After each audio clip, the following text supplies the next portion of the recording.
આજે તમારે આ મેગી બનાવવાની હતી કેમ કે આજે પતિદેવ છે બપોરે 3 વાગે ઘરે આવ્યા હતા એટલે કંઈ જમવાનું તો હોય નહીં એટલે હે ને હારી એની મેગી જ લઈ આવ્યા હતા અને જો ઘરે આવીને મને કહેત ને તો હું ચોખ્ખી ના પાડી દેત કે આપણે મેગી ખાવી નથી. અને આજે મારે છે ને આ બોક્સનું અનબોક્સિંગ કરવાનું છે. આમાં હે ને બીજું કંઈ મારા માટે ગિફ્ટ નથી પણ જે હું ને આ બહારનું કામ કરું છું ને જે હે ને હું સર્કિટ બનાવું છું એનું કામ છે.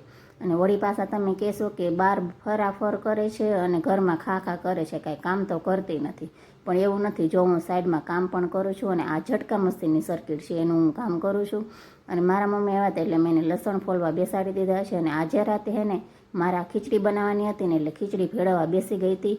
મગ દાળ ને ચોખા ને બધું જો મિક્સ કરી નાખ્યું છે એટલે એમ કે મગ ચોખા આપણે ભેળવી દીધા છે અને ખીચડીની બરણી ભરી અને મૂકી દઈશ કે જ્યારે ખીચડી બનાવે છે ને ત્યારે ફટોફટ ખીચડી બની જશે. તો હવે જો મારો વિડીયો તમને ગમે ને તો લાઇક શેર અને સબસ્ક્રાઈબ કરી દેજો. તો મળીએ નેક્સ્ટ વિડીયોમાં. જય દ્વારકાધીશ.